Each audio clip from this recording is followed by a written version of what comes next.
faudrait... Bentaleb. Bonjour. Vous avez la parole. Donc j'aimerais revenir sur la densification. Revenir un petit peu sur le passé, les conséquences de la densification qu'on a l'air d'oublier. Donc l'histoire de l'urbanisme nous rappelle que la densification extrême, telle qu'elle est actuellement mise en œuvre ou en projet, a déjà été expérimentée par le passé, notamment à l'époque des villes médiévales européennes. À cette époque, les populations se regroupaient densément à l'intérieur des enceintes de la ville pour diverses raisons, entraînant des conséquences imprévues telles que la propagation des épidémies. Excusez-moi. C'est la première fois, donc je suis un peu émue. Au fil du temps, des nouvelles idées en matière d'urbanisme pour lutter contre l'insalubrité et les logements indécents, les maladies, etc., la densification a été remise en question. Donc, au XIXe siècle est né un mouvement, le mouvement hygiéniste, qui prenait donc la dédensification des villes où on favorisait l'expansion urbaine pour offrir des espaces de verdure aux habitants, favorisant ainsi une meilleure qualité de vie, une circulation de l'air, des bienfaits pour l'être humain. Des aménagements axés sur la création des jardins et d'espaces publics ont été mis en place pour favoriser donc la santé et le bien-être des citadins. Il est crucial donc de tirer des leçons du passé et de trouver un équilibre entre densité urbaine et la qualité de la vie des habitants, qui souvent, malheureusement, est oubliée, en tenant compte de leurs besoins ainsi que des impératifs environnementaux.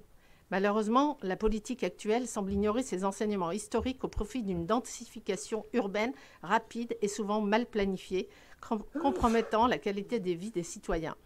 La densification urbaine a atteint des niveaux préoccupants. Grenoble, troisième ville la plus dense, comme elle le citait.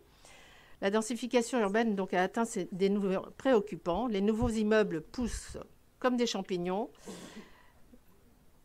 étouffant chaque parcelle de verdure et supprimant les espaces de respiration au sein de notre cité. Nos quartiers risquent de se transformer en fourmilières.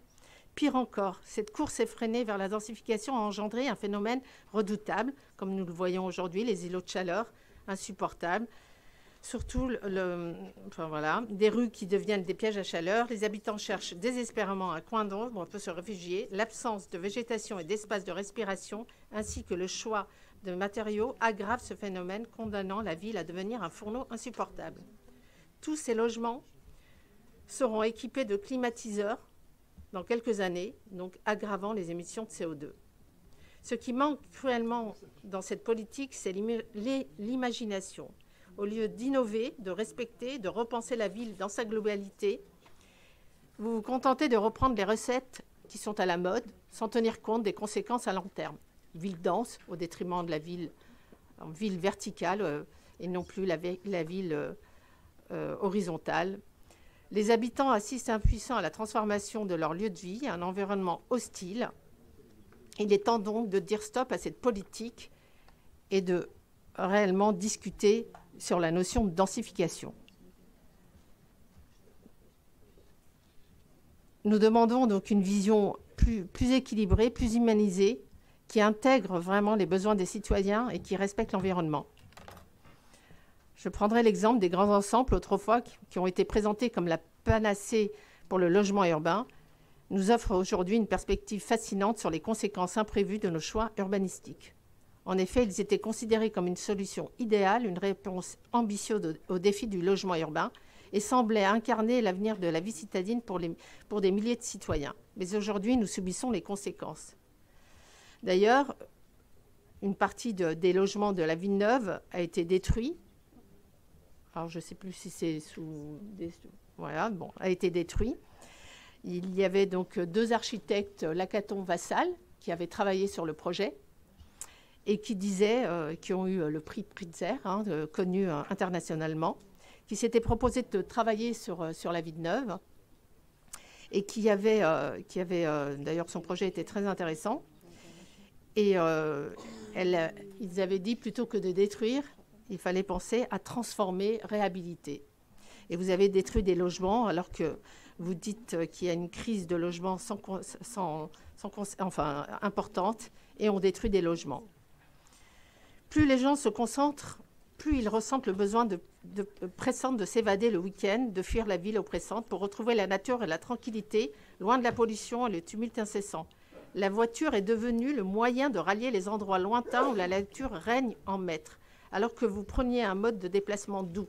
Bien évidemment, une seule catégorie de Grenoblois pourra se permettre de s'échapper du week-end pour se ressourcer loin de la ville en prenant sa voiture et en parcourant des distances de plus en plus longues. Et on y assiste déjà.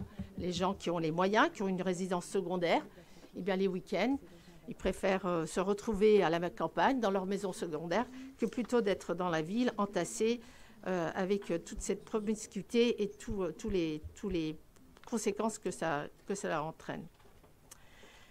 Donc, nous vous demandons de faire preuve d'audace, d'abandonner cette obsession pour la densification et d'explorer de nouvelles voies plus respectueuses et durables pour le bien-être des habitants de notre ville. Il est essentiel de prendre du recul et d'examiner les leçons du passé. Est-il acceptable de sacrifier la qualité de vie de citoyens sur l'autel d'une idéologie? N'y a-t-il pas d'autres alternatives plus équilibrées et respectueuses de l'environnement? Peut-être manquez-vous d'imagination pour innover, pour repenser la ville dans sa globalité, quartier par quartier, rompre avec le schéma du passé, embrasser une vision renouvelée de la ville où chaque citoyen retrouve sa place, où la nature et la cité coexistent en parfaite symbiose. Donner de la générosité, de l'espace, habiter le logement comme habiter la maison, donner envie à ces gens qui habitent les appartements, des logements, de ne pas aspirer à la maison, à aller construire une maison, par exemple.